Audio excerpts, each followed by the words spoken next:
اللهم بارك على محمد وعلى آل محمد كما باركت على إبراهيم وعلى آل إبراهيم إنك حميد مجيد.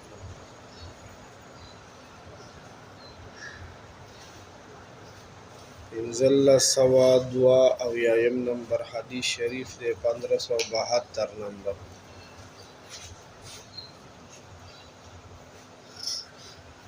دے حدیث خلاصہ دادا چې نبی علیہ الصلوۃ والسلام د دې خبرې نه منع فرمایلی دا چې یو سړی په خلکو کې عیبونه تلاش کوي، په خلکو کې عیبونه تلاش کولو نه نبی علیہ الصلوۃ والسلام موږ منع کړي.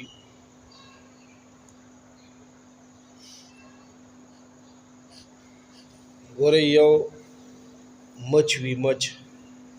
او یو د شاتو مچي. مچ دا کار کوي کنه چې زخمی ځای ګوري، په زخم کینی په خوږ ځای او هغې کې چینجي اچوي. او د شاتو مچۍ خبرې کم ځای باندې کینی، ښایسته ښایسته رسونو والا میوې او ګلونو باندې کی، او د شاتو ګبین کی شات اچي. شات خواږه او شفا والا ماده د هغې د لاړې نه بیا تیاري. چې ځان نه مچ نه د شاتو موچۍ جوړه کو، زخمونه باندې نه ګلونو خوبیانې د خلکو تلاش کو خوبیانې. الله دې دا خوی زمونږ درست کی. مونږه غلطه مخته خسته دی، ځان نه مچ جوړ کړی دی مچ. نبی علیہ الصلوۃ والسلام په خلکو کې د عیبونو تلاش کولو نه زه منع کړی. په دې حدیث شریف کې یوه وړه واقعه بیانېږي، خو ډېر سبق دی ورکې. وعن ابن مسعود رضی الله تعالی عنه، سیدنا حضرت عبداللہ بن مسعود رضی اللہ تعالی عنہ نے دا حدیث روایت تے. اللہ پاک دی ابن مسعود رضی اللہ عنہ نے راضی شي،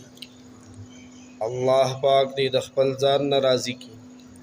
زما ستا او د ټول امت د طرفه دی الله پاک بهترینی بدلی ورکی. انه اوتی برجل، نبی علیہ الصلوۃ والسلام خواته یو سړی گرفتار راوستلی شو. فقیل له، او د دغه سړي باره کې وویلی شو هذا فلان، دا فلانې سړی دی. تقطر لحیته خمرا، د ګیرې نه د شرابو ساس کی ساسي. د نبی علیہ الصلوۃ والسلام خواته یو سړی گرفتار راوستلی شو، سپایانو راوست او ویجی دا سړی چې دی که نه د ګیرې نه د شرابو ساس کی ساسي. نو مسله خو تاسو ته معلومه ده چې څوک شراب وڅکي او شراب څکل پې ثابت شي، د دې دپاره شریعت کې خپل شرایط دي.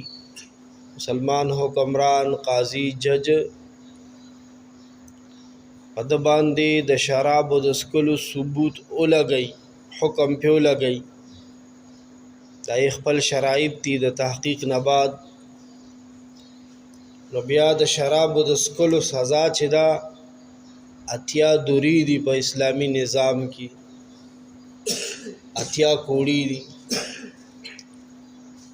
نو دا سړی چې راوستلی شو نو د ده خو د ګیرې نه د شرابو ساس کې وي ساسي. فقال، نبی علیہ الصلوۃ والسلام فرمایل انا قد نهینا عن التجسس، مونږه په خلکو کې د عیب تلاش کولو نه منع کړل شوی یعنی الله پاک ولا تجسسوا دا د خدای پاک وینا ده په دغه ټکی کې مونږه مسلمانان الله پاک په خلقو کې د عیب تلاش کولو نه منع کړی نبی علیہ الصلوۃ والسلام د صحابه داسې تربیت فرمایلو دا تربیت براه راست د صحابه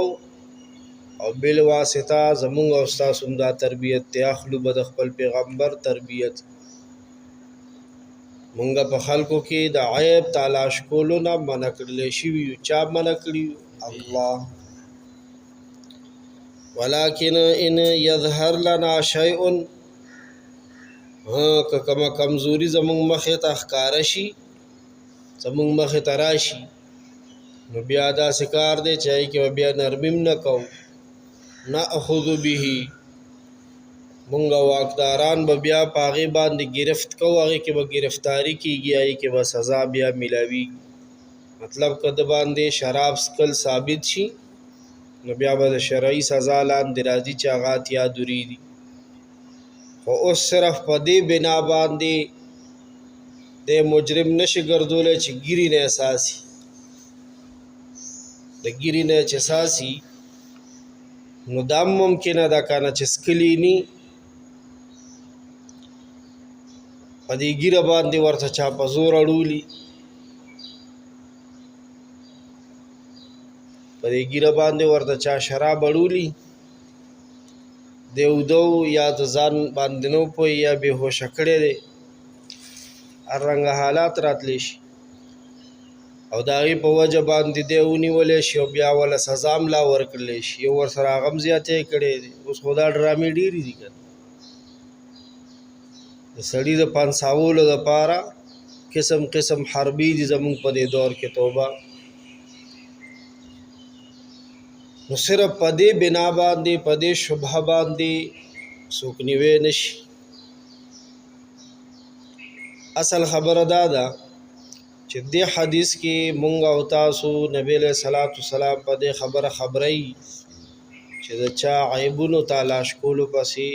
ملګا په عیب صرف یو الله پاک دی وی چې کله می رده ګناه شمارلی کنا ردی ګناهونه می کله شمارل نو یو سړی مراته سم سړی ملو نو شو بس ما ویلا سړی سره خراب دی خو کله می چې خپل ګناهونو ته پام شو خپل ګناهونه می شمارل شروع کوي ما وی چې زمانه خو بد سړی ډوبل شته چې د بل ګناهونه او خطاګانې می کله شمارلی نو بیا راته سم سړی نه میلاوېدو او چې کله مې خپلو ګناهونو باندې شمار را واخیستو نو بیا زمانه بد سړی بل و الله دې خپلو خطاګانو عیبونو ته پام کي او د نورو د عیبونو نه دې الله پاک زموږ او ستاسو سترګې واړوي